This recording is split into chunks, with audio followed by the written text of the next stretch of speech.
దేవుని వాక్యం వైపు మీ మనసులను కేంద్రీకరించాలని ప్రేమతో తెలియజేస్తున్నాను. వాక్యం చదువుకుందాం.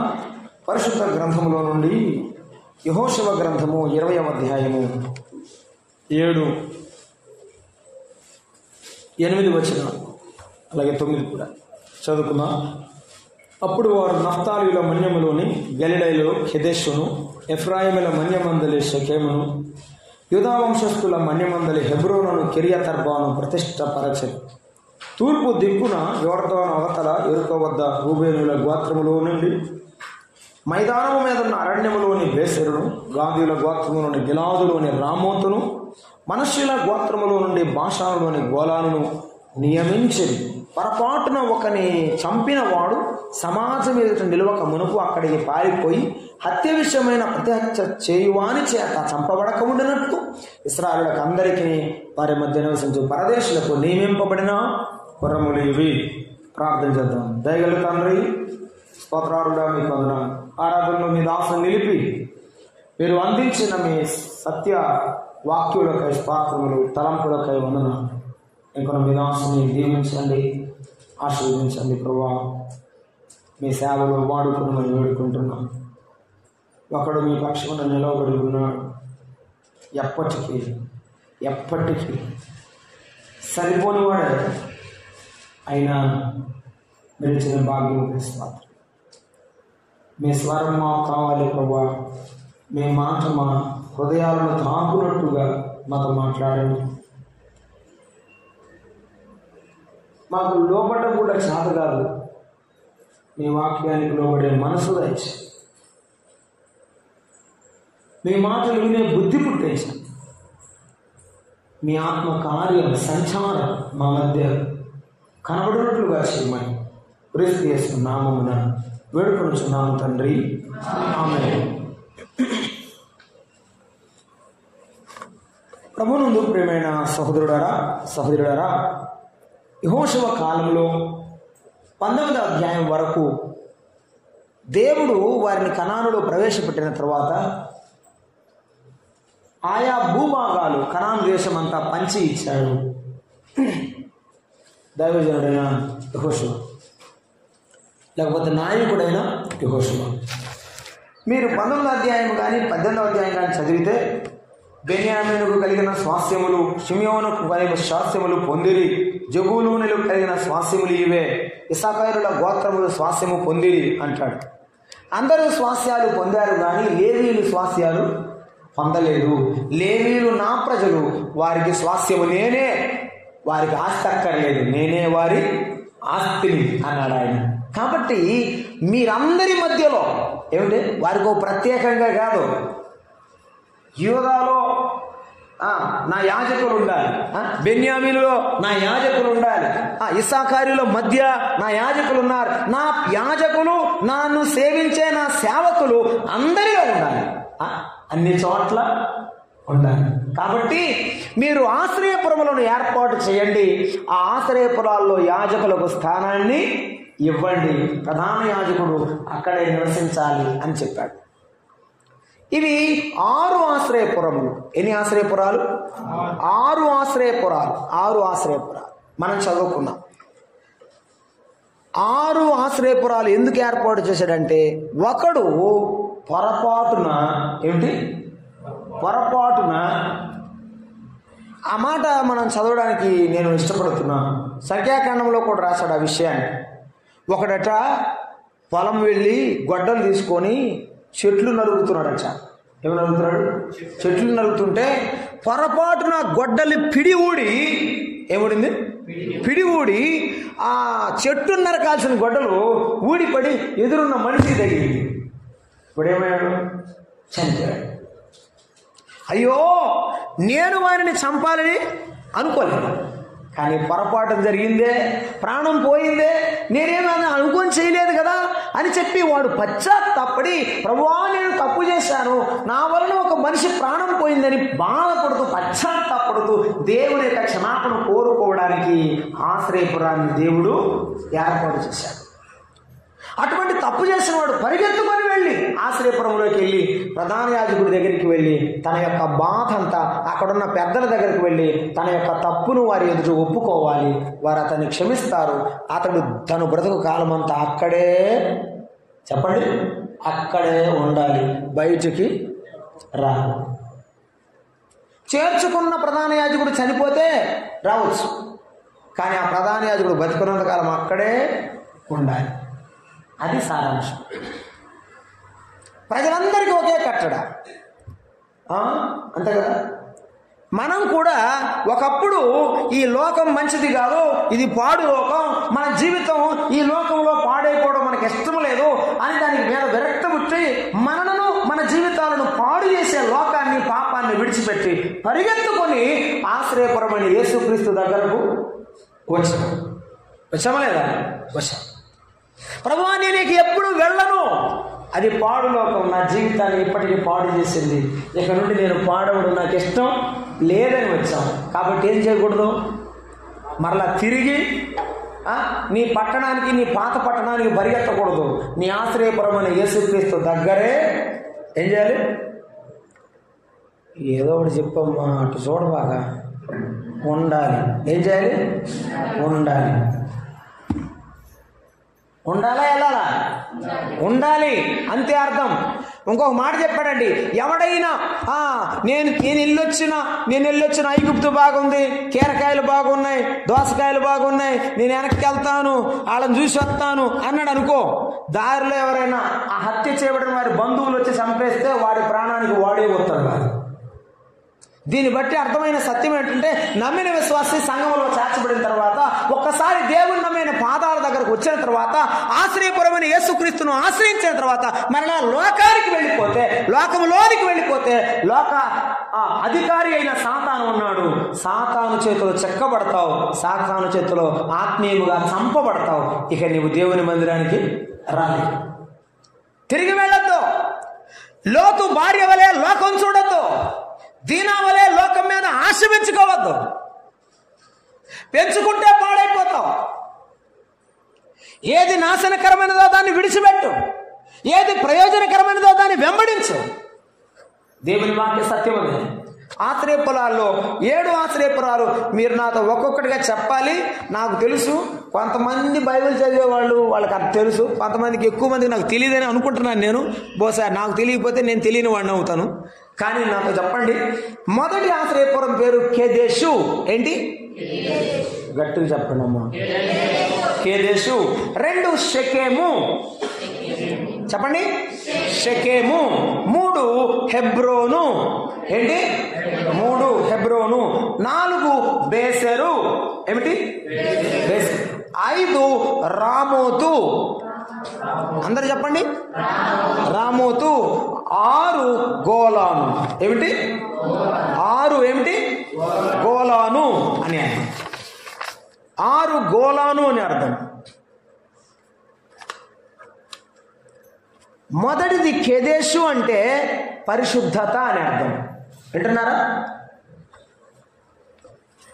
ఆశ్రయపురము మన ప్రభువు యేసుక్రీస్తు అన్నాం కదా, మరి ఇప్పుడు అప్లై చేయండి. కేదేశు అంటే పరిశుద్ధత. ఆశ్రయపురమైన యేసు ప్రభు ఎవరు?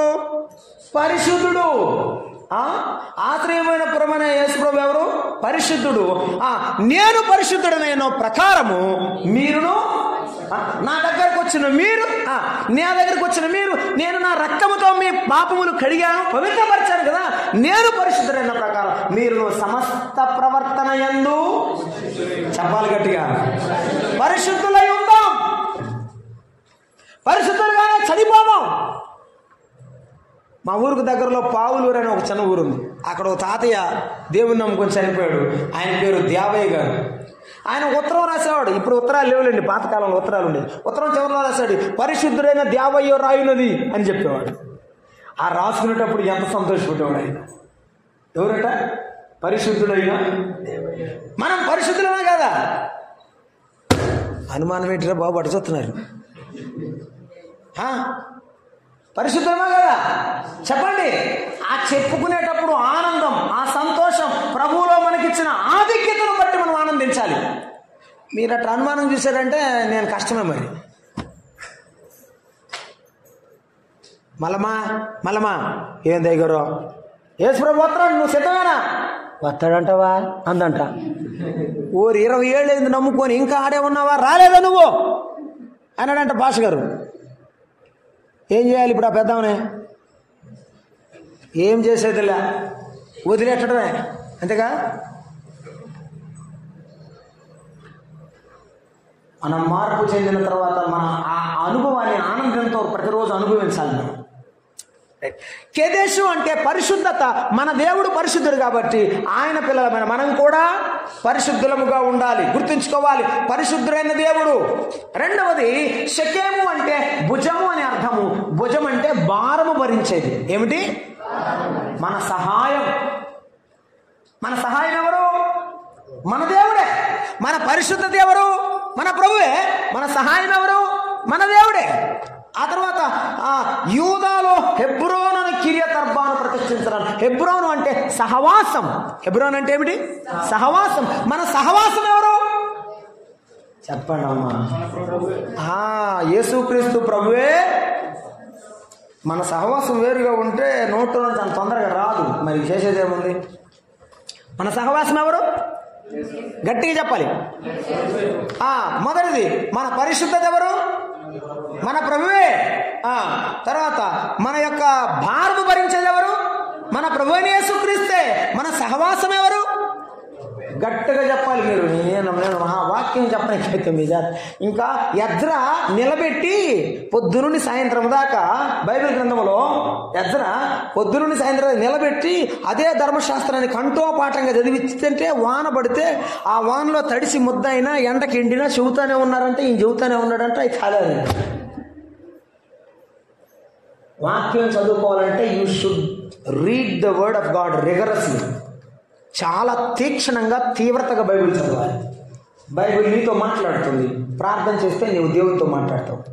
ఈ రెండు నీకు లేకపోతే అసలు విశ్వాసే కాదు.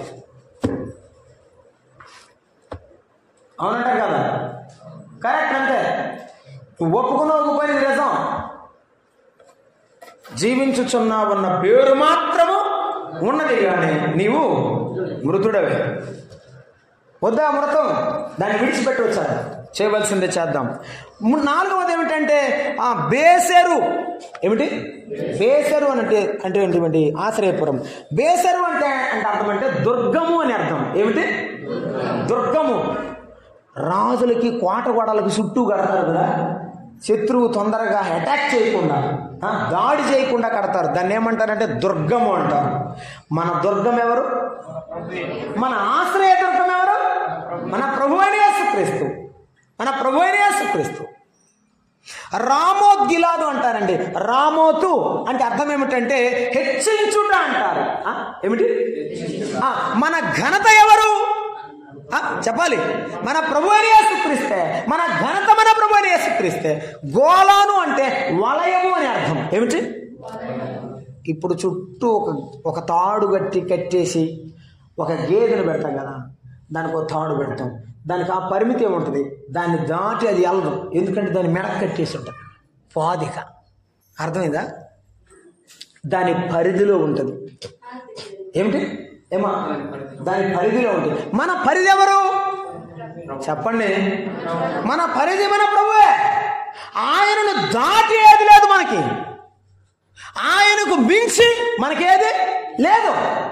ఆయన మించిపోకూడదు, ఆయన దాటిపోకూడదు. అసలు అబ్రహాం అన్నాడు, దేవా నీ దాసుడిని నన్ను దాటిపోవద్దు. ఎప్పుడు? ఆదికాండం 18వ అధ్యాయం. ఈ ఎర్రటి ఎండవేళ వచ్చారు, నా ఇంటికి రండి, కాళ్ళు కడుక్కోండి, భోజనం చేయండి, నీ దాసుని దాటిపోవద్దు అని వేడుకున్నాడా? లేకపోతే నువ్వు పోతే పోయేవాళ్ళే, నా దారి నాది నీ దారి నీది అన్నాడు. వేడుకున్నాడు. గుర్తుంచుకుందాం, మన యొక్క సరిహద్దు మన దేవుడు, మన హద్దు మన ప్రభు, మన పరిధి మన ప్రభు. ఈ ఆశ్రయపురానికి వచ్చినాడు గుర్తుంచుకోవాల్సింది ఇదే. ఏమిటి? పరిశుద్ధత విషయమై గుర్తుంచుకోవాలి. తాను విడిచి వచ్చిన ఊరు వైపు చూస్తే తెల్లారు లెగిస్తే వాడికి ఏం కనపడుద్ది? ఏమంటే ఆశ్రయపురంకి వచ్చాడు, ఆ పురంలో బతికాడు. అప్పుడేదో హడావుడిగా ప్రాణభయంతో పరిగెత్తుకొచ్చాడు. కానీ వీడికి కొన్నాళ్ళకి వచ్చిన తర్వాత ఏమనిపించిందంటే, మా అక్క ఎట్టుందో, మా నాన్న ఎట్టున్నాడో, అరే నా స్నేహితులందరితో బాగా తిరిగాను, వాళ్ళు ఎట్టున్నారు అని లోతు బారిలాగా తిరిగి ఆ పట్టణం వైపు చూస్తూ ఉంటాడు. అర్థమైందా? లోకంలో చాలామంది యేసు ప్రభువుని నమ్ముకున్న తర్వాత చర్చికి వస్తారు, బైబిల్ నమ్ముకున్నారు, ప్రార్థన చేస్తారు, ఆరాధన చేస్తారు, ప్రభువుని నమ్ముకున్నారు. కొన్నాళ్ళ తర్వాత ఏమనిపిస్తుందంటే, పాత మిత్రులు ఏమైనా వాళ్ళు వెలుగుళ్ళు అని మనసులో ఒకటి వెలుగుద్ది అన్నమాట. ఎప్పుడన్నా ఒకసారి పోయేద్దాం, వాళ్ళతో కూర్చుందాం సరదాగా. వాళ్ళు బూతులు తెచ్చుకుంటుంటే వీళ్ళు నవ్వుతూ ఉంటాడు, వాళ్ళు నేను ఎగతాలు చేస్తుంటే వీడు నవ్వుతూ ఉంటాడు. ఏమైంది? మనసు పోయిందా లేదా? పాడైపోతా లేదా? కాబట్టి నీ పరిశుద్ధత నా పరిశుద్ధతలో ఉండాల్సింది ఏంటంటే, ఈ ఆశ్రయపురములో వచ్చిన వాడి మనసు ఆ యొక్క పరిగెత్తి వచ్చిన పట్టణం మీద కాకుండా ఆశ్రయపురం మీదే ఉండాలి.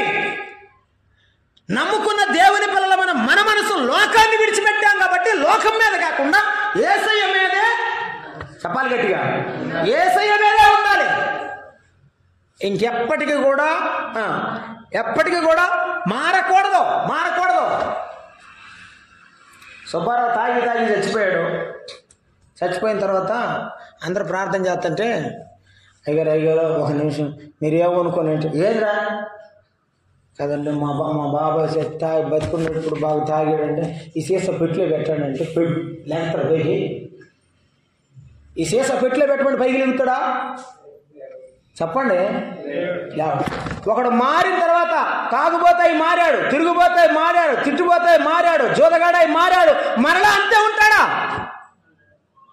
మీరు తెలుగు గలవాళ్ళు అనమాట. ఇక్కడ దడుకు పోలందరూ మంచి తెలుగు గలవాడు. అసలు ఊమనరా చెప్పాలి గట్టిగా. మనము దాన్ని వ్యతిరేకించాలి, పాపాన్ని ఇప్పుడు ఖండించాలి, అసలు దాన్ని సహించకూడదు. మనం వదిలిపెట్టాం కాబట్టి దాన్ని విడిచిపెట్టాలంతే, దాన్ని తిరిగి చూడకూడదు. పవిత్రత మన జీవితంలో ఉండాలి, మన సంఘంలో ఉండాలి.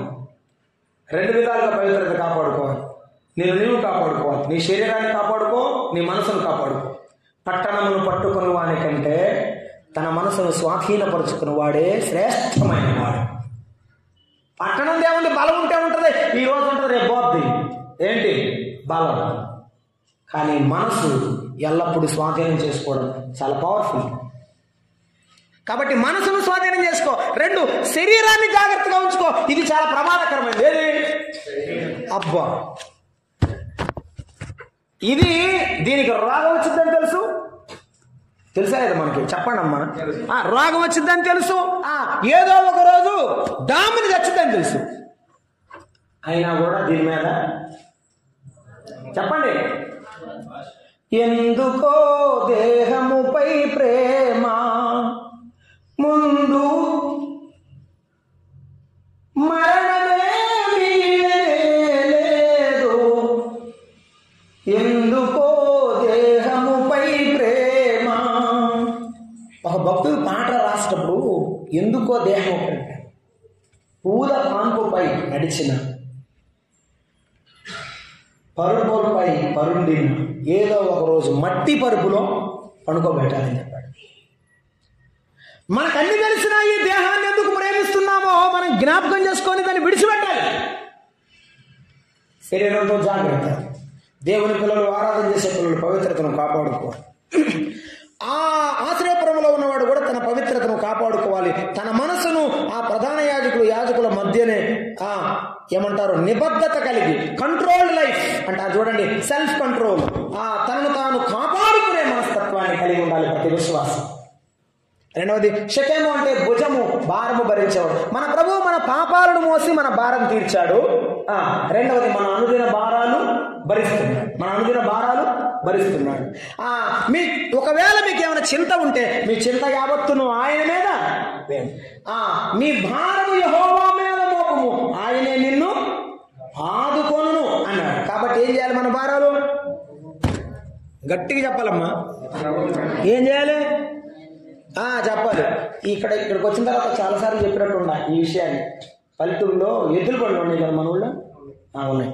ఎద్దుల బండ్లు వెళ్తా ఉంటే ఒక పెద్ద ఆయన ఎద్దుల బండి వెళ్తుంటే ముసలమ్మ గరగడ వణుకుతుంది, కాళ్ళు చేతులు వణుకుతుంది, నెత్తి మీద గిడ్డి మోపుతుందంట. అయ్యో ముసలమ్మ ఆడ నడిచిద్దిలే అని బండి ఆపి, అమ్మా ఎక్కు బండి ఏడ నడుపుతావేమో అని ఎక్కమన్నాడు. ఆ బండి ఎక్కింది, మోపు పైన వేసుకుంది, కూర్చున్నది.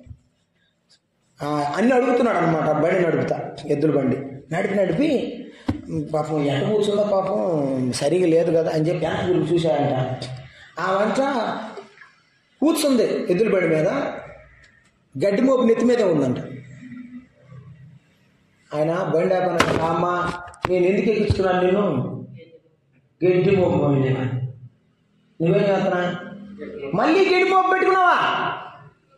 అయ్యో నన్ను మోస్తే మోసేవాళ్ళయ్యా, గిడ్డి మోపు ఏడు మొత్తం అంటుందంట. అసలు 2 ఏడున్నాయి, బండి మీదే కదా, ఎద్దుల బండి మీద గడ్డి మోపు ఉండే, ముసలావిడ ఉండే. యేసుప్రభుని నమ్ముకున్న తర్వాత ఇట్టే ఉన్నారు విశ్వాసులందరూ. దేనిని గురించి చింతపడకుడి కానీ మీ యొక్క విన్నపాలు, మీ యొక్క ప్రార్థన సమస్తము కూడా విజ్ఞాపన ద్వారా ఆయనకు తెలియచేయండి అని దేవుడు చెప్తుంటే మనం ఏం చేస్తున్నాం? ప్రభువా ఎందుకులే ప్రభువా అని మన భుజాన్ని మనమే పెట్టుకుంటున్నాం. పెట్టుకోబాకు, వదిలే ఆయనకి ఇచ్చేసి, ప్రభువా నీవు గొప్ప దేవుడు, నేను నమ్ముతున్నాను, నా జీవితంలో ఇంతకాలం చేశావు, ఇక ముందు కూడా నీవే సహాయం చేయమని ఆయన మీద ఆనుకో. నీ హృదయం తేలిక పడుతుంది. ఎన్నోసార్లు నీవు అనుభవించావు, నేను కూడా అనుభవించాను. ఎన్నో కష్టాలు, ఇబ్బందులు, ప్రతి విధమైన ప్రతికూలమైన పరిస్థితులు. దేవుని సన్నిధిలోకి వచ్చి మోకాళ్ళ నుంచి ప్రార్థన చేయగానే ఈ మనసులో ఉన్న బాధ ఏమైపోయింది? ఈ బాధంతా తొలగిపోయిన రోజులు ఎన్నో ఉన్నాయి. ఇప్పుడు ఎందుకు బాధపడతావు? ఇప్పుడు కూడా ఈ చిన్న విషయమై ఎందుకు బాధపడతావు? నీకు చాలా పెద్దదే కానీ ఈ సమస్య, యేసయ్యకు అది చాలా చెప్పండి చిన్నది.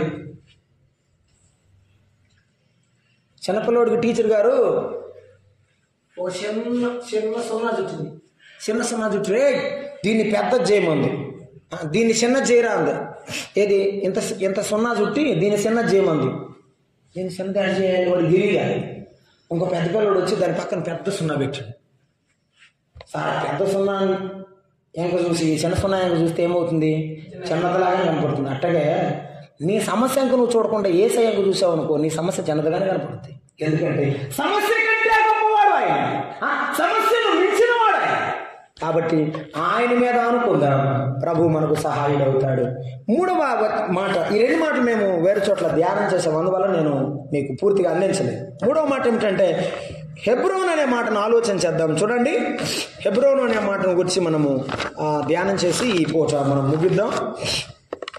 చూడండి, యోషువ గ్రంథం 20వ అధ్యాయం ఏమన్నాడు? 7వ వచనం, యూదా వంశస్థుల మన్యమందలి హెబ్రోనును కిరియతర్బాను ప్రతిష్ఠించిరి అన్నాడు. యూదా వంశస్థుల మన్యం ఏమిటి? ఆ మన్యం యోధా వంశస్థుల మన్యం. యోధా అంటే స్తుతి అని అర్థం. ఏమిటి చెప్పాలి అందరూ? యోధా అంటే ఏంటి? స్తుతి. మన్యం అంటే అరణ్యం అని అర్థం. మన్యం అంటే ఏమిటి అర్థం? అరణ్యం అని అర్థం. అరణ్యంలో స్తుతి.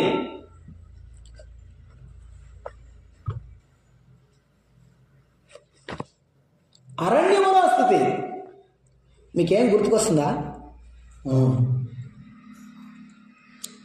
నిర్గమకాండం 14వ అధ్యాయంలో 15వ అధ్యాయంలో మోషే సహోదరి అయిన మిరియాము, అహరోను అందరూ పాట పాడుకుంటూ వెళ్ళిపోయారు. ఎక్కడ? ఐగుప్తులో నుండి బయటికి వచ్చి ఎర్ర సముద్రమును దాటి ఎక్కడికి వెళ్ళారు? మంచి బిల్డింగ్లో కూర్చున్నారా? అరణ్యంలోకి వెళ్ళారు. అరణ్యంలోకి వెళ్ళేటప్పుడు యెహోవాయే మా గానము, యెహోవాయే మా బలము అంటూ పాటలు పాడుతూ అరణ్యంలో వెళ్ళారు. అరణ్యంలో దేవుని స్తుతించారు. ఈ పాపపు అరణ్యం, ఈ లోకమే ఒక అరణ్యం. ఈ అరణ్యంలో నువ్వేం చేయాలి? చెప్పాలి. ఏం చేయాలి? దేవుని స్తుతించాలి. దేవుని స్తుతించాలి. ఈ అరణ్యంలో ముళ్ళున్నాయి, ఈ అరణ్యంలో క్రూరమైన జంతువులు ఉన్నాయి, ఈ అరణ్యంలో ప్రాణభయం ఉంది. అయినా నీవు స్తుతిస్తూ వెళ్తుంటే ప్రతి దినము కూడా, ప్రతిరోజు కూడా నీకు ఆటంకమే లేదు. నేను బైబిల్ చూపించుకున్నాను, మీకు గుర్తు చేస్తాను. షడ్రకు మేషక అబేద్నెగోలు అగ్నిగుండము దగ్గర తీసుకురాబట్టబడ్డారు. ఎక్కడికి వచ్చారు? అగ్నిగుండం వాళ్ళకి వచ్చిద్దని దేవుడికి తెలుసా తెలీదా? తెలుసు. తెలిసినప్పుడు తీసేయచ్చుగా అంటారు చాలా మంది.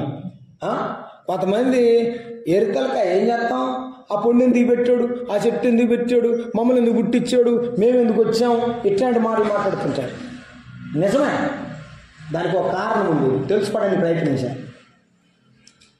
ఆయనకు అగ్నిగుణం తెలుసు, ఆ రాజు యొక్క కోపము తెలుసు, ఈ నలుగురిని లోపల వేస్తాడని కూడా తెలుసు. ఎందుకంటే దేవుడు ఆ శ్రమలను తన భక్తులకు, తన పిల్లలకు అనుమతించాడు.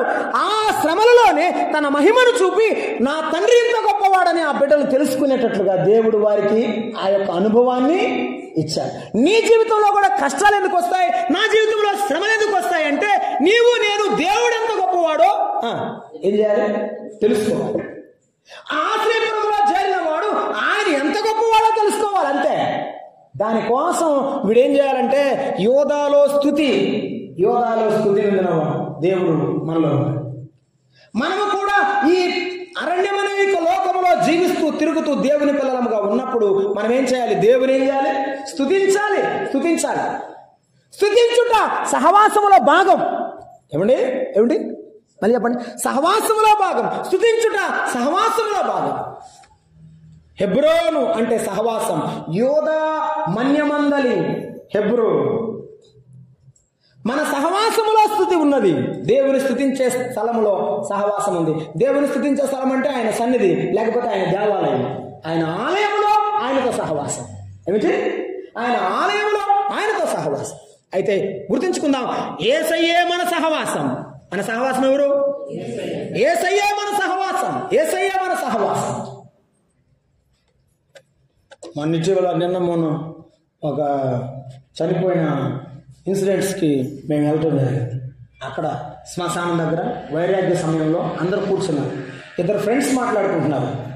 అరే ఎంత మంచి ఫ్రెండ్ వీడు, మనము కలిసి ఎంత తాగాం, ఎట తిరిగాం, అబ్బో అసలు వాడుతూ ఉన్నప్పుడు ఉన్న ఎంజాయ్మెంట్ ఎక్కడ దొరకలేదు అనుకుంటున్నారు వాళ్ళు శ్మశానం దగ్గర కూర్చొని. చూసారా, లోకంలో వాళ్ళు తిని తాగి తిరగటానికి సంతోషపడుతున్నారు కానీ దేవుని పిల్లలు సహవాసానికి సంతోషపడేది చాలా కొద్దిగా మంది. గుర్తుపెట్టుకోండి, చర్చిలు నిండుతాయి, ఇబ్బందులు లేవు. కానీ నిండిన ప్రతి ఒక్కరు ప్రభు దగ్గరికి వెళ్తారనే గ్యారంటీ లేదు. నేనెవరినో నాకు తెలియాలి, నీవెవరో నీకు తెలుస్తుంది. యేసయ్యే మన సహవాసం. మన సహవాసమే మన జీవితం యొక్క ఎండ్, అంతే, అదే చివరి. సామెతల గ్రంథకర్త సహవాసం గురించి రాశాడు. ఏమంటాడ, దుష్టుల సహవాసము చేయవాడు ఏమైపోతాడు, పాడైపోతాడు, అంతే. మూర్ఖుల సహవాసం చేయవాడు పాడైపోతాడు. అసలట ఒకని మంచి నడవడి దేనివల్ల చెడిపోద్ది, ఒకని మంచి నడవడి దుష్ట సాంగత్యములో ఏమైపోద్దట, చెడిపోద్ది. మంచి నడవడి చెడిపోద్ది. కాబట్టి నీ సహవాసము మంచిదై ఉండాలి, అది యేసయ్య సహవాసం ఉండాలి. అప్పుడే నీ జీవితం బాగుపడుద్ది. ఇతరుల సహవాసం, సాతాను సహవాసం, సాతాను సంబంధికుల సహవాసం, సాతాను ఆలోచనతో కూడిన సహవాసం నువ్వు చేస్తే ఏమైపోతావు? ఆ మాట చెప్పడానికి కూడా ఇష్టం లేనట్టుంది. ఏమైపోతాం? పాడైపోతాం. మనకందరికీ బలేవచ్చు కంఠస్థంగా 1వ అధ్యాయం కీర్తన గ్రంథం చెప్పండి. బైబిల్ కూడా లేకుండా చెప్తున్నారమ్మా. చెప్పండి. దుష్టుల ఆలోచన చొప్పున ఏం చేయకూడదు అమ్మా. నీ స్నేహితుడైతే తెల్లారి లేచిన దగ్గర నుంచి మంచినీళ్ళు తాగే దగ్గర నుండి, తినే దగ్గర నుండి, తిరిగే వరకు మొత్తం వాడుతున్నాడు. దుష్టుల ఆలోచన చొప్పున నడుస్తున్నావంటే ఆ ఆలోచన నీ ఆలోచన ఒకటైంది కాబట్టి నడుస్తున్నావు. కాబట్టి ఏం చేయాలి? దేవుని పిల్లలు అలాంటి ఆలోచన చేసే వారితో సహవాసం చేయకూడదా? చేయొచ్చా? చేయకూడదు. పాపుల మార్గం చెప్పకూడదు. పాపులు ఎందుకు బ్యాట్ జాన్ పెట్టుకున్నారా నెత్తి మీద వాళ్ళు? పాపులని ఏం లేదు, బ్యాట్ జాన్ పెట్టుకోలేదు. గుంపు కూడా ఉన్నారు, వారి ఆలోచనలు పాపం, వారి పనులు పాపం, వారి మాటలు పాపం. కాబట్టి ఆ గుంపు దగ్గర నువ్వేం చేయకూడదు, నిలబడకూడదు, కూర్చోకూడదు. ఒకడు కూర్చొని యేసు ప్రభు దేవుడు నాకు తెలియదు, అసలు ఆయన ఎవరో తెలియదు అన్నాడు. ఎంతసేపట్లో? అరే 5 నిమిషాల్లో కూర్చున్నాడో లేదో. ఆ పిల్లంది, నువ్వు యేసు ప్రభుతో ఉన్నవాడు కాదా అంటే ఏమన్నాడు? ఆయన ఎవరు నాకు తెలియదు అన్నాడు. మత్తయి సువార్త 18వ అధ్యాయంలో అన్నాడు, ప్రభువా నీ కొరకు నేను ప్రాణం ఇస్తానన్నాడు. మనిషి మనసు ఎంత మాయ, అందుకే నేను మాయ అండి. నమ్మినావా? నమ్మినా నీవు శరీరంలో ఉన్నావు, మాయలో పడకుండా జాగ్రత్తగా కాపాడు. అప్పుడే బైబిల్ చదువుతావు, అప్పుడే ప్రార్థన చేస్తావు, వెంటనే వాడు వస్తాడు సినిమాకు ప్రేరేపిస్తాడు, వెంటనే వాడు వస్తాడు పాపానికి ప్రేరేపిస్తాడు. దాన్ని విడిచిపెట్టకపోతే, ఆ పాపాన్ని ద్వేషించే మనసు నీకు రాకపోతే దేవుని మనసు నీలో లేదు. గుర్తుంచుకో, ఇదే ఒక సింటమ్, ఇదే ఒక గుర్తు. ఏం పర్లేదు లేరా, అరే ఇంకోసారి తిట్టురా నాన్న, మామయ్యను అరే నాన్న తాతయ్యను అంటే, తాతయ్య బూతులు తిరిగితే మామయ్యను బూతులు తిరిగితే నువ్వు నవ్వుతావా? అసలు ఆ కర్కశం, ఆ రాక్షసత్వమేంద్రా బాబు, నిజం కదా? ఎప్పుడు ఎప్పుడు ఎప్పుడు అనుమతించదు. ఓ మంచి మాటని ప్రేరేపించండి పిల్లలకు, నీ జీవితానికి కూడా అనిపిస్తుంది. నేను అలానే భావిస్తున్నాను. మన ప్రభువైన యేసుక్రీస్తు సహవాసంలో పాపము లేదు, మన ప్రభువైన యేసుక్రీస్తు సహవాసంలో దుష్టమైన ఆలోచన లేదు. మూడో మాట ఏమన్నాడు? అపహాసకులు కూర్చుండు చోటను, అపహాసకులు ఏం చేస్తారు? ఒకరిని తక్కువ చేసి మాట్లాడతారు, అంతే కదా? ఏమన్నా పొరపాట్లు ఉంటే ఎత్తి చూపి మాట్లాడతారు. ఈ మాట్లాడేవాడు తెలియలేదా? చెప్పరేంటండి, ఉందా లేదా? ప్రభు అన్నాడు, ఏ భేదము లేదు, ఏ భేదము లేదు. రోమాపత్రిక 3వ అధ్యాయం 24 వచనం, ఏ భేదము లేదు, అందరూ పాపము చేసి దేవుడు అనుగ్రహించే మహిమను. మరి అందరూ పాపులే అన్నప్పుడు మనం వాళ్ళని ఎందుకు అంటాం? కాబట్టి అటువంటి లోకం దగ్గర మనం ఉండకూడదు. ఆ సహవాసాన్ని మనం విడిచిపెట్టాలని మనము యేసయ్య సహవాసం చేయాలి. మరి యేసయ్య ఎక్కడున్నాడు? యేసయ్యతో మనం ఏం చేయాలి? ఎందుకు సహవాసం చేయాలి? ఒక 2 మాటలు చూద్దాం. Okay, right. యోహాను సువార్త 1వ అధ్యాయం 1వ వచనం చూడండి. యోహాను సువార్త 1వ అధ్యాయము 1వ వచనం యేసు ప్రభు వారిని గురించి రాయబడిన మాట. ఆదియందు వాక్యము ఉండెను, వాక్యము దేవుని యొద్ద ఉండెను, వాక్యము దేవుడై. యేసుక్రీస్తు ప్రభు వారు తండ్రితో ఉన్నవాడు. ఆయన ఎవరు? తండ్రితో ఉన్నవాడు. ఇంకొక మాట చెప్పండి, అక్కడే 1:18, అక్కడే 1:18. ఎవడను ఎప్పుడైనా దేవుని చూడలేదు, తండ్రి రొమ్మున ఉన్న అద్వితీయ కుమారుడే ఆయనను బయలుపరిచెను అన్నాడు. ఈ కుమారుడు ఎక్కడున్నాడు చెప్పండి. కొంతమంది చెబుతుంటారు యేసు ప్రభు వేరు, కుమారుడు వేరండి, ఆయన దేవుడు, ఈయన కుమారుడు అని చెప్తారు. యేసు ప్రభు దేవుడు అని ఒప్పుకోరు కొంతమంది, వాళ్ళతో ప్రమాదం, జాగ్రత్త. అటువంటి వాడు నమ్మకూడదు. తండ్రి రొమ్మున ఉన్న కుమారుడు. ప్రతి స్త్రీకి గర్భంలో పిల్లలు పుడతారు, ఏమండి? ఈయన పరలోకమున్న దేవుడు కనుక తండ్రి కుమారుడు ఏకమై ఉన్నాడు. తండ్రి కుమారుడు ఏకమై ఉన్నాడు. ఈయన సాటిలేని దేవుడు, అద్వితీయుడు. అంటే అర్థం ఏమిటంటే సాటి లేని వాడు.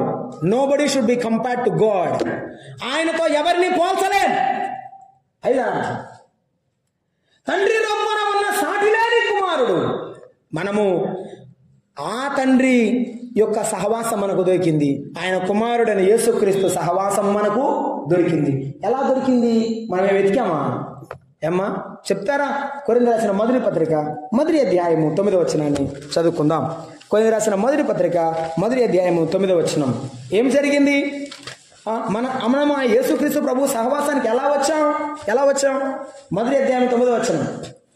మన ప్రభు అయిన యేసుక్రీస్తు అను తన కుమారుని సహవాసమునకు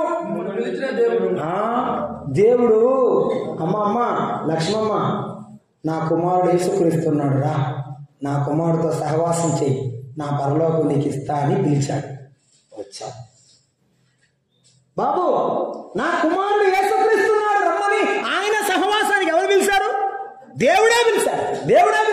నీవు నేను మనము యేసు ప్రభు దగ్గరకు రాలేదు, ఆయనే మనల్ని పిలిచాడు. తన స్వార్థ ద్వారా పిలిచాడు. ఆయన సన్నిధికి వచ్చాము, ఆయన సన్నిధిలో ఉన్నాము.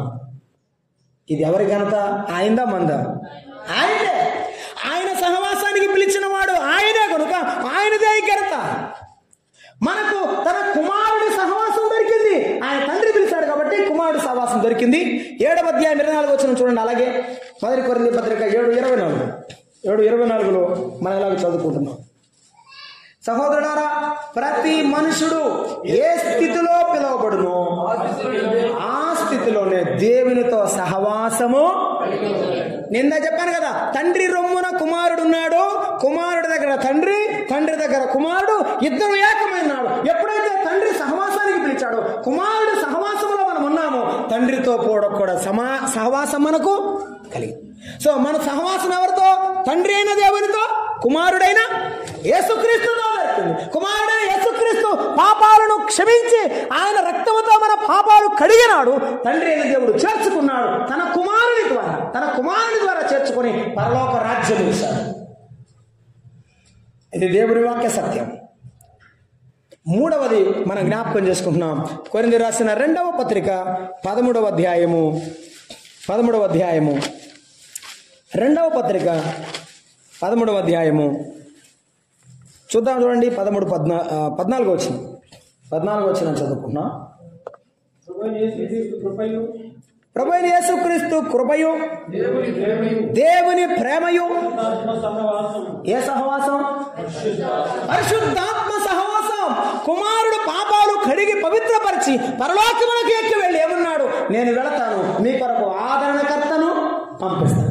ఆయన వచ్చినప్పుడు మిమ్మల్ని సర్వసత్యములోనికి నడిపిస్తాడని చెప్పాడు. ఆ ఆత్మకి ఎవరు లోబడతారో ఆ పరిశుద్ధాత్మ దేవ నేను అప్పగించుకుంటాను, ఈ చేతులు నీ కొరకిస్తాను, ఈ తలను నీ కొరకిస్తాను, ఈ కాళ్ళు నీ కొరకిస్తాను ప్రభువా, నీవు చెప్పినట్టే వింటానని ఎవరు అంటారో వారిని తన ఆత్మ స్వాధీనంలోనికి తీసుకొని ఆ దేవుడే నడిపిస్తాడు.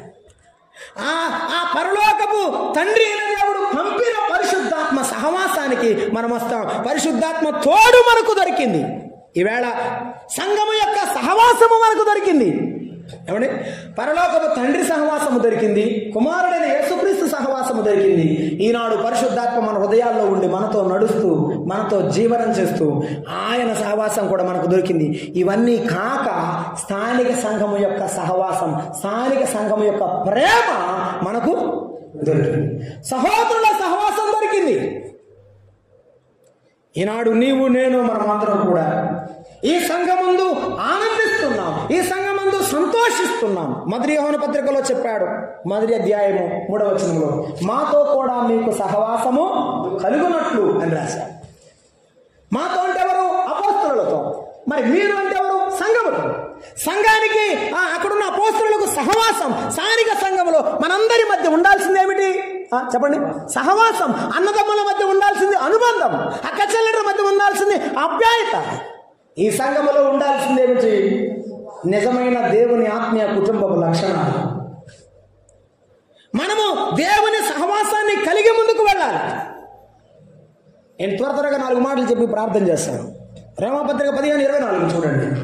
రోమాపత్రిక 15:24 15వ అధ్యాయము 24వ వచనాన్ని చదువుకుంటాం. 23, 24 కలిసే ఉన్నాయనుకుంటా. ఇప్పుడైతే ఈ ప్రదేశంలో నేను ఇంకా సంచరించవలసిన భాగం లేదు కనుక అనేక సంవత్సరాలు మీ వద్దకు రావాలని మిక్కిలి అపేక్ష కలిగి నేను స్పెయిన్ దేశమునకు వెళ్ళినప్పుడు మార్గములో మిమ్మల్ని చూచి మొదట మీ సహవాసము వలన కొంత మట్టుకు సంతృప్తి పొంది మీ చేత అక్కడికి సాగనంపబడదని నిరీక్షించుచున్నానన్న. సహవాసంలో ఏముంది చెప్పాలి మీరందరూ గట్టిగా. అమ్మ చెప్పండి. సంతృప్తి ఉంది. అమ్మ మందిరాల్లోనికి అడుగు పెట్టినప్పుడు ఆ సంతృప్తి నీకు ఉందా? పాటలు పాడేటప్పుడు ఆ ఆనందాన్ని, ఆ తృప్తిని నీవు అనుభవిస్తున్నావా? మోకరించి ప్రార్థన చేసేటప్పుడు దేవుని ఆత్మ నిన్ను ఆవరించి నీకు ధైర్యం ఇస్తున్న అనుభవం నువ్వు ఉన్నదా? అసలు అవేమి లేకుండా ప్రార్థన చేసిన వాళ్ళు చాలా మంది ఉన్నారు. అన్నా నేను ప్రార్థన చేస్తుంటే ఏదో నెత్తి మీదకి వచ్చినట్టుంది, గుండెల మీద దొక్కుతున్నట్టుంది అంటుంది ఒక ఆవిడ. అటకైతే నువ్వు లేవమ్మా, నువ్వు లేవు నీ మనసు ఎక్కడ లేదు. సంఘములో సంతృప్తి ఉంది, దాన్ని అనుభవించండి. ఒకరి భారాలు ఒకరు భరించండి, ఒకరికొకరు ప్రార్థన చేయండి, ఒకరి యొక్క శ్రమలను, ఒకరి బాధలు, కష్ట సుఖాలు పంచుకోండి, ప్రార్థన చేయండి, ప్రభువుకి అప్పగించండి. సంఘములో సంతృప్తి దొరకాలి. ఈనాడు సంఘాలకు చీడబట్టింది. సహోదరుల మధ్య సహవాసంలో ప్రేమ లేదు, సమాధానం లేదు. కారణం ఏమిటంటే ఈగోయిజం. అమ్మో మీకు అర్థం కాలేదేమో. అబ్బాయి ఇగో అంటే తెలుగులో అహంకారమా? నేను అనే అహం. నేను అనేస్తాం. పెళ్లి కార్డు తీయడానికి వెళ్ళాం మేము కొత్తపేటలో. ఓ ఫ్రెండు పెళ్లి కార్డు వాళ్ళ నాన్న చేయడానికి వెళ్ళాడు కూతురు పెళ్ళికి. మరే నేను ఉంటా కానీ పెళ్లి కార్డు మా నాన్నకి ఇమ్మన్నాడు. ఇదే ఏడదాకా వచ్చావు కదా, పెళ్లి కార్డు నాన్నకి నేను ఏం ఇచ్చావు, నువ్వే ఇచ్చావు. సరే ఎంటలేదని చెప్పి అక్కడికి వెళ్ళి, అంకులు మీ అబ్బాయి పెళ్లి కార్డు తెచ్చాడు, మనవరాలు పెళ్ళి అంటే ఇమ్మన్నాడు అన్న. వాడిని అక్కడికి వచ్చి ఒక బెట్టి దిగి నన్ను మాట్లాడమన్నాడు. పెళ్లి కార్డు తీసుకోవడానికి ఆయనకి ఇష్టం లేదు, ఈయడానికి ఇష్టం లేదు. కానీ జనం కోసం వీళ్ళిద్దరు దగ్గరికి వచ్చారు. మనసులోనేమో ద్వేషం ఉంది, పైకేమో ప్రేమ ఉన్నట్టు నడుపుతుంది. ప్రేమ కూడా దీన్ని ఏమంటారు, వేషధారణ అంటారు కదా. దేవుని పిల్లల మధ్య లేకుండా బ్రతుకుదాం. ఎవరైనా పొరపాటు చేస్తే పొరపాటు ఒప్పుకుందాం, మనస్ఫూర్తిగా ఒప్పుని క్షమించమని అడుగుదాం. వాళ్ళు నిజంగా దేవుని పిల్లలైతే ప్రేమిస్తారు, క్షమిస్తారు, నిన్ను హత్తుకుంటారు. నీలో ఆ క్షమాపణ మనసు లేకపోతే కష్టం, క్షమించమని అడిగే మనసు లేకపోతే నువ్వు కూడా కష్టమే. ఇది మనం అర్థం చేసుకోవాలి. మరి నాకు చిత్రమైన విషయం ఏంటంటే, పిల్లవాడు ఆయన పొరపాటు చేశాడు అనుకో, తండ్రి ఏమంటాడు? అటు చూస్తారమ్మా, పిల్లలు లేరు. తండ్రి ఏమంటాడంటే, ఎందుకు చేసావురా, ఎట్లా చేసావు, అది అని బట్టిగా ఫస్ట్ రోజు అడుగుతాడు. రెండో రోజు ఏం చేస్తాడు? పానిలే ఎటగడ బడి ఉంటాడు బా అంటాడు. ఎందుకు? కొడుకు కాబట్టి. మూడో రోజు ఏమంటాడు? అమ్మా ఏమైనా తిన్నాడా, వాడికి ఏమైనా పెట్టండి, ఏదో నేను అరిశానని ఏదో అనుకున్నాడు, కొద్ది పెట్టండి. నాలుగో రోజు ఏమంటాడు? అరే ఎట్లా ఇప్పుడు నేను అరిశానంటే ఎందుకు అరిశాను, నీ బాగు కోసమేగా చెబుతాడు. ఐదో రోజు ఏమంటాడు? అబ్బాయి మరి పోయేదో రా, జాగ్రత్త అమ్మా, జాగ్రత్త రా అమ్మా తల్లి అని చెప్తాడు. మారిందా లేదా? వారాలు వస్తాడు సహోదరుడితో మాట్లాడటం, వారాలు వస్తాడు సహోదరితో మాట్లాడదు. ఇద్దరు పక్కన కూర్చుంటారు, రొట్టె తింటారు, ఇలా గుండె మాత్రం కాదు. వీళ్ళు ఏమని చేయాలా మీరు చెప్పాలి. ఏం చేయాలా? అగ్ని కూడా ముందు పెట్టే బాగుంటుంది. దూకుతారా, క్షమించమని ఒకరినొకరు అడుక్కుంటారా అని దేవుడు అడగాలి. మన కుటుంబంలో సహవాసం కోసమేమో వెంపర్లాడతాం, అనుబంధం కోసం, ఆప్యాయత కోసం మనందరం ఒకటిరా, తెగిపోకూడదు, భద్రంగా ఉండాలా, బాగుండాలని చెప్తావు. సంఘంలోకి వస్తే దేవుని బిడ్డవని చెప్పుకుంటూ, దేవుని సహవాసం నాలో ఉన్నది, దేవుని ఆత్మను నడిపిస్తున్నాను చెప్పుకుంటూ ఆ సహవాసాన్ని ఏం చేస్తావు? ముఖ్యం చేస్తావు. సహవాసంలో సంతృప్తి పడు. నీ పిల్లలకి ఏమైనా బాగులేదా, సంఘానికి చెప్పు. సంఘం నా కోసం ప్రార్థన చేసిందయ్యా, చెయ్యండి అమ్మా, చెయ్యండి. నా పిల్లల కోసం చేయండి, నా భర్త కోసం చేయండి, నా కొరకు చేయండి. వారిలో ఆ బాధ్యత పెరుగుతుంది, నీలో ఆ ప్రేమ పెరుగుతుంది. వారికి వచ్చినప్పుడు వారు బాధ్యతగా చెప్తారు, నీలో కూడా ప్రేమ పెరుగుతుంది. అసలు ఇది ఇచ్చిపుచ్చుకునేది, ఇది ఇక్కడ జరగకపోతే కష్టం. ఇది ఒక కుటుంబం, ఇది ఎదగాల్సిన కుటుంబం. ఒదిగి ఎదగాలి, ఆడైపోకూడదు సుమా. సహవాసంలో సంతృప్తి ఉండాలి. మన జీవితంలో, సంఘములో ఈ సంతృప్తిని మనం అనుభవించాం. మీ దగ్గరకు వచ్చి నేను సంతృప్తి పొందుతానని పౌలు అంటున్నాడు. యోబు గ్రంథం 22వ అధ్యాయం 27లో చెప్తున్నాడు. 27లో చెప్తున్నాడు ఏమనంటే, సహవాసంలో, దేవుని సహవాసంలో యోబు చెప్తున్న మాటను చూస్తున్నాం. 22వ అధ్యాయం 21వ వచనం. యోబు గ్రంథం 22వ అధ్యాయము 21వ వచనం. ఆయనతో సహవాసము చేసిన ఎడల ఏం దొరుకుతుంది మనకి? సమాధానం దొరికింది. ఒకసారి పొరపాటు చేశాం, ఏం చేయాలి? ప్రార్థనకు వచ్చి, ప్రభువా నేను పొరపాటు చేశాను, నన్ను గట్టిగా చెప్పాలా, క్షమించమని అడగాలి. ఆ తండ్రి గుండె పగలేటట్టు ఏడ్చాడు, డబ్బులు పోయినందుకు కాదు, కొడుకు పోయినందుకు. నీకు అర్థమైతేగా తండ్రి మనసు. సొమ్ము పోయిన నేర్చాడా, తప్పిపోయిన కుమారుడు తండ్రి, లేకపోతే కుమారుడు పోయాడా నేర్చాడా? దేవుడు కూడా నీ కోసం ఏడుస్తుంది. ఎందుకంటే నీవు ఆయన సహవాసాన్ని విడిచిపెట్టి వెళ్ళిపోతున్నావు. వాక్యదాన కూడిక లేదు, విజ్ఞాపన లేదు, ఒక్కొక్కసారి ఆరాధన కూడా లేదు. దేవుని సహవాసాన్ని విడిచిపెట్టి వెళ్ళిపోతున్నావు, ఎందుకంటే దేవుని మీద ప్రేమ లేదు. అదేమనంటేనేమో, ఇదిగో దేవా నా జీవితం ఆపాదమస్తకం. ఒకరోజు కూడా ఆపాదమస్తకం ఎక్కడ? ఆపాదమస్తకం నీకు అంకితం అంట. ఏ పాదం ఇస్తావో నాకు తెలియదు. మనము సమాధానం కొరకై దేవుని దగ్గరకు వద్దాం. ప్రభు సన్నిధిలో దుఃఖపడి ఆడుతాం. కళ్ళు పోగొట్టుకున్న సంసోను ఎలా ఏడ్చాడు? ఈ ఒక్కసారి నన్ను కనికరించి నాకు శక్తిని దయచేయి ప్రభువా, ఈ ఒక్కసారి నాకు శక్తిని దయచేయమని దుఃఖంతో ఏడ్చాడు. మన జీవితంలో ఏదైనా పొరపాటు జరిగితే దేవుని దగ్గర సమాధాన పడదాం. దేవుని దగ్గర సమాధాన పడదాం. మనుషులతో సమాధానం పోతే ఆ మనిషి దగ్గరికి పోయి సమాధానం తెచ్చుకుందాం, ఆ మనిషిని సంపాదించుకుందాం. ఇంకేమక్కర్లేదు. మనకు యేసు ప్రభు మాట కంటే లోకంలో ఏది మనకు అక్కర్లేదు. గుర్తుంచుకుందాం ఈ విషయాన్ని. సమాధానం దేవుని దగ్గర ఉన్నది. ఆ యోబు గ్రంథం 22:21 అక్కడే చదవండి అయ్యా. సమాధానం చేసిన ఎడల సమాధానం కలుగును. ఏం కలుగుద్ది? మేలు కలిగింది. సమాధానము పడే ప్రతి ఒక్కడికి కూడా మేలు జరిగింది. ఏమండి, శత్రువులు మిత్రులుగా మార్చబడినప్పుడు ఏం జరిగింది? మేలు జరిగింది. గుర్తుంచుకోండి. చుట్టూపాగా సూరుపాగా ఎవరు చేసుకోకండి. మళ్ళీ చెబుతున్నా, ఇది లోకంలో సామెతే, దేవుని పిల్లలకు కూడా వర్తిస్తుంది. చుట్టూపాగా సూరుపాగా చేసుకోపాకండి. ఒకవేళ వాళ్ళే మంచివారు కాదు, నీ మంచితనం ఎక్కడ చూపించావు? నా మంచితనం ఎక్కడ చూపించాను నేను? ఏం చేయాలా? దగ్గరకు వెళ్ళి పలకరించడం నేర్చుకుందాం, వారిని ప్రేమించడం నేర్చుకుందాం. నీ శత్రువు ఆకలిగా ఉంటే చెప్పరేందమ్మా, ఆహారం పెట్టు. దప్పిగాని ఉంటే అసలు పలకరితేగా, నువ్వు దాహం ఇచ్చిందాక అన్నం పెట్టిందాక దేవుడికి ఎరక. అటున్నాడు అనుకో బ్రదర్, ఇటు తిరుగుతాడు ఆయన. ఇంకేం పలకరిస్తావు? నీలో ఏం దేవుని ప్రేమ కనపడుద్ది? మరి ప్రార్థన ఎట్టు చేస్తున్నావు, రొట్టె ఎట్టు తింటున్నావు? నాకు అర్థం కావట్లేదు. దీన్ని మారు మనసు అంటారా? నువ్వే ఆలోచన చేసుకోవాలి. మనమందరం కూడా దేవుని పిల్లలం. సమాధానం దేవుని దగ్గర దొరుకుతుంది. ఆ సమాధానంలో మేలుంది. మనం ఎవరైతే ఉన్నారో, మనల్ని ఎవరైతే వ్యతిరేకిస్తున్నారో వారిని మనం సంపాదించుకోవాలి 100%. ఇంకంతే.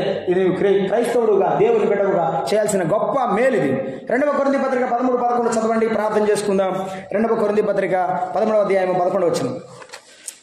13వ అధ్యాయం 11 వచనాన్ని చదువుకుందాం. 13:11 సహోదరుడారా, సంతోషించుడి, సంపూర్ణులై ఉండుడి, ఆదరణ కలిగి ఉండుడి, ఏక మనస్సు గలవారుండి, సమాధానముగా ఉండుడి. ప్రేమ సమాధానములకు కర్త యొక్క దేవుడు మీకు తోడై. సంతోషము, సంతోషం, సమాధానం మన జీవితాలకు అవసరం. 11వ వచనం 12వ వచనంలో కూడా పవిత్రమైన ముద్దు పెట్టుకుని ఒకరికొకరు వందనములు చేసుకునుడి అని చెప్పాడు. ఎక్కడైతే ఏక మనసు సమాధానం ఉంటుందో అక్కడే సంతోషం ఉంటుంది. అక్కడే సంతోషం ఉంటుంది. సహవాసంలో ఏముంటుంది? సంతోషం. సంతోషం. ప్రార్థనకి వెళ్తాం అనుకో, బైబిల్లో సంకర పెట్టుకొని నీ పాటికి నువ్వు పోవటం కాదు. ఇంటి ఎదురు అక్క ఉంటుందిగా, ఇంటి పక్కన అక్క ఉంటుంది. ఏం చేయాలా? అక్క ప్రార్థనకి వెళ్తాను, రావా, ఏమైనా పని ఉందా? సరే రేపు రా, త్వరగా తీసుకొస్తావా? అందరం నలుగురు కలుపుకొని రాస్తాము మనం. ఒరే మార్తం ఉండేదిరా ఇంతకుముందు, అందరిని పిలిచేదిరా, ఏం పని లేకుండా. ఇప్పుడు ఏదైనా ఎవరి కాడు బతుకుతున్నాడా అనుకుంటున్నా. అట్లాంటి సహోదరులు సంఘంలో ఉండాలి మనకి. మా సంఘంలో కొంత నాగేంద్ర మమ్మల్ని పెద్ద వృద్ధురాలు అందరి దగ్గరికి వెళ్ళి పిలుచుకొచ్చింది. బుల్లే రండి, పార్కులు పెడుతున్నారు, రండి రండి అని పిలిచింది. అట్లాంటి తల్లి ఉండాలి. సహవాసంలో సంతోషం ఉంటుంది. ఈ సంతోషాన్ని నీవు అనుభవించాలి. సహోదరులతో మాట్లాడేటప్పుడు సంతోషంగా ఉండాలి. లోకములో వాళ్ళకంటే కూడా దేవుని పిల్లలతో మాట్లాడేటప్పుడు ఆనందం ఉండాలి. దైవ సేవకులను కలుస్తున్నామనేటువంటి దేవుని దీవెన నాలో దేవుడిస్తాడనే ఆనందంతో ఉండాలి. అసలు కొంతమందికి అది తెలియనే తెలియదు. పొలంలో ఒక రాయి దొరికితే విసిరేసాడంట. ఎదుటోడు ఎదుర్కొని దాన్ని తీసుకెళ్ళి అమ్ముకున్నాడంట. ఏమిటంటే అది వజ్రం అన్నాడంట. వీడికి అది రాయిలాగే కనపడింది, వాడికి అది వజ్రంలా కనపడింది. మనం చూసే చూపును బట్టి ఉంటుంది ఎదుటి వాళ్ళ యొక్క ఆలోచనదిలా. మనం మంచిగా ఉందాం. ఇతరులు ఎలా ఉన్నారు నాకు తెలియదు. సహవాసంలో సంతోషం ఉంటుంది. అపోస్తలుల కార్యముల గ్రంథం 20వ అధ్యాయం 37 చదవండి ఒక మాట. అపోస్తలుల కార్యముల గ్రంథం 20వ అధ్యాయము 37వ వచనం. 20వ అధ్యాయము 37, 38 వచనాలు. పౌలు భక్తుడు వారికి సువార్త ప్రకటించాడు. వారందరినీ చెప్పి బయలుదేరి వెళుతున్నాడు ఆయన. వారందరూ కూడా సముద్రం వరకు అతను తీసుకుని వచ్చారు. వారందరితో మోకాళ్ళుని పౌలు భక్తుడు ప్రార్థన చేశాడు. అప్పుడు వారందరూ చాలా ఏడ్చారు. మీరు ఇక మీద నా ముఖము చూడని అతను చెప్పిన మాటకు విశేషముగా దుఃఖించుచు పౌలు మెడ మీద పడి అతన్ని ముద్దు పెట్టుకొని ఓడ వరకు అతని సాగనంపరి అన్నాడు. ఆ సహవాసంలో ప్రేమ కనబడుతోంది. అది విడిదైన ప్రేమ కనబడుతోంది. మన సహవాసంలో ప్రేమ ఉండాలి. అయ్యా మీరుండండి, ప్రార్థన చేయండి. అమ్మ అక్క మీరుండి ప్రార్థన చేయండి, అక్క నా కోసం ప్రార్థన చేయండి. మా అక్క వాళ్ళు నా కోసం ఎంత ప్రార్థన చేస్తారో తెలుసా అని చెప్పే ఒక సిస్టర్ని, ఒక సహోదరుని నువ్వు సంపాదించావా? సంపాదిస్తే మేలు. అక్క నాకు చాలా కష్టంగా ఉంది, నీతో మాట్లాడాలనుకుంటున్నాను, ఇంటికి వస్తావా, లేకపోతే నేను రానా అని చెప్పి అడిగేవాళ్ళు ఎవరు ఉన్నారు నిన్ను? అలాగైతే నువ్వు మంచి సహోదరుడు. సహవాసంలో ప్రేమను పంచే సహోదరివి. గుర్తుపెట్టుకోండి, ప్రపంచంలో రాజులందరూ కత్తులతో దేశాలు జయించారు, కానీ యేసయ్య సర్వ ప్రపంచాన్ని తన ప్రేమతో జయించాడు. మనము ప్రేమతో జయించాలి. అసూయతో, కక్షతో, కలహంతో ఎన్నడూ మనము దేనిని సాధించలే. ప్రార్థన చేసుకుందాం. కళ్ళు వంచండి. దయగల తండ్రి, ప్రేమగల ప్రభువా, మీకు స్తోత్రములు. పరమోన్నత దేవా, మీ సహవాసమును మీ కుమారుడు యేసుక్రీస్తు సహవాసాన్ని మాకు ఇచ్చినందుకు స్తోత్రము. నేటికి మీ పరిశుద్ధాత్మ ద్వారా మమ్మల్ని నడిపిస్తూ మీరు మాకు ఇచ్చిన దివ్యమైన సహవాసాన్ని బట్టి స్తోత్రములు. ఈ సంఘంలో సంతృప్తి, సమాధానం, సంతోషం, ప్రేమ మేము అనుభవించినట్లుగా మీ సహాయం మాకు దయచేయము. హెబ్రోనును ఆశ్రయపురంలో ఉన్నవాడు వాటిని కనుగొన్నట్లు ఆశ్రయపురమైన మా ప్రభువా, మీ వద్ద మేము కనుగొని సంఘమందు అనుభవించి ఆనందించడానికి సహాయం చేయమని క్రీస్తు యేసు నామమున వేడుకుంటున్నాము తండ్రి. ఆమేన్. అందరికీ వందనాలు.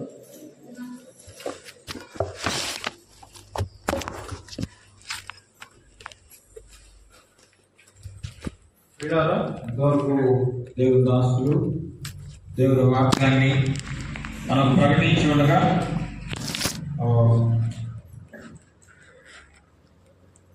పరిశుద్ధత కలిగి ఉండాలి. అలాగే మన ప్రభువు మీద మన భారాలన్నీ మోపి ఉండాలి. మూడవదిగా ఆయనతో సహవాసం మనము చేయాలి. మనం ఆయన సహవాసం లేకపోతే మనం ఒక కూడికే మానేసాడు తోమ కదా. ఎన్ని కూడికలు? ఒకటే కూడికే. ఏమొచ్చేసింది తోమలో?